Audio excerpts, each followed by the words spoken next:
So, Miss Show, we learned how to cook fry bread and wild rice. What other kinds of traditional foods did we eat? All kinds of things. We picked different berries, nuts, and plants. We ate lots of fish, deer, squirrel, corn, milkweed, different mushrooms, wild onions, and monomen, or rice. Miss Show, can we learn how to make some more traditional dishes? Sure, let's ask Mrs. Banks how to make pugna, Potawatomi cornbread. My name is Eleanor Banks. My daughter-in-law works for the CPN language department and asked me if I could come demonstrate. It's we call it a pugna, it's a corn, but shoot, I just thought it was, I grew up with all our traditional ways and foods that we eat and use. And I just always thought it was our everyday, every spring, summer food we eat. But we call it pugna. Because when we were small, shoot, our folks, they would go drop us off at a cornfield and you kids go in there and we'd all have to come out with an armful of corn and then go home and hey, we had to get to shucking. But every spring, summer, we go out and this is one of our delicacies that we all enjoy and eat. And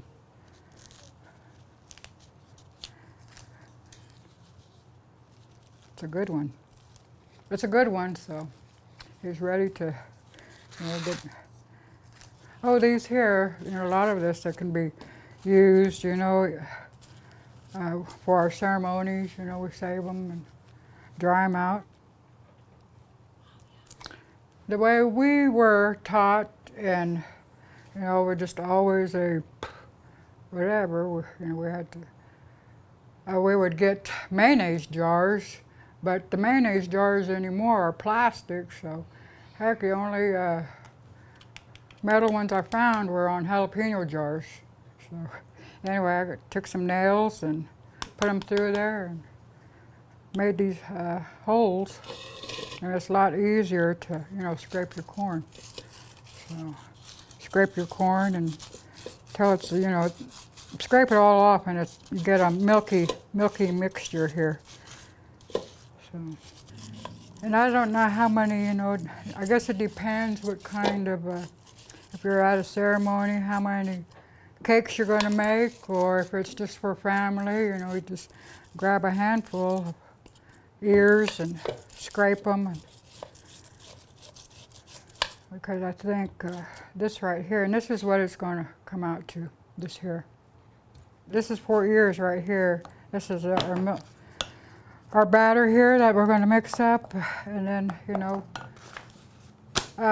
don't ever, measure anything, when we do our mixing up like this. Should I just go by the handfuls or, throw it in there. It's whatever thickness you like it. If you like it thick or thin, and just start adding your flour. And the baking powder is just, to make it rise. So. But baking powder kind of goes in everything. So I always just put in a handful like that, maybe a couple.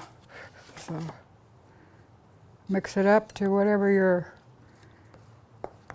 thickness. I like mine thick. I don't like it real thin.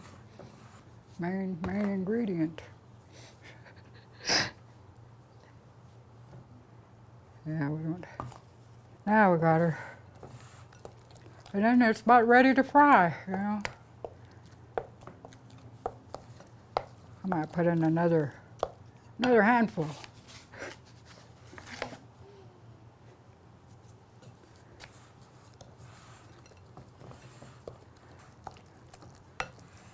Oh, there we go.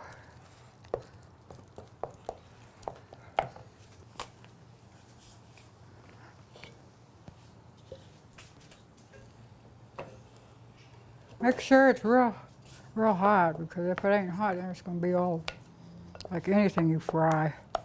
So I was just,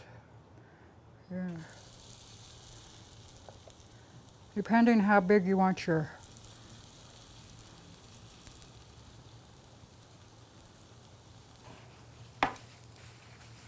You could kind of tell when it starts getting, done on the other side, it start bubbling, I guess. And when it's still hot, I like to put, salt and butter on there. But, everybody has their own tastes and ways, my grandson, Jose, he likes to put jelly on it in it. So, but me, I put my salt on there, or I butter it first, and then put my salt on there, and it's, Have to be careful, because that grease is, really hot. All right. It does have like a little sweet taste to it, and this pug nut, I'd probably just go with any meal you're having, for the evening, soup or, soup or steak, go good with it. But we would like to have fried green tomatoes with our pug nut.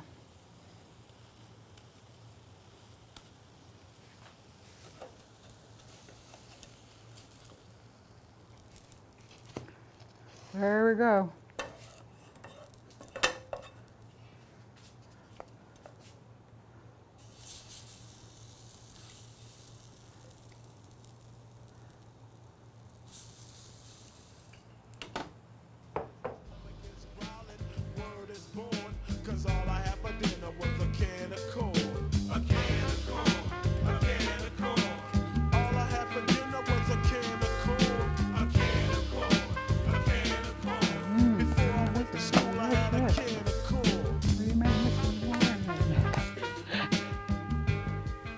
That looks delicious.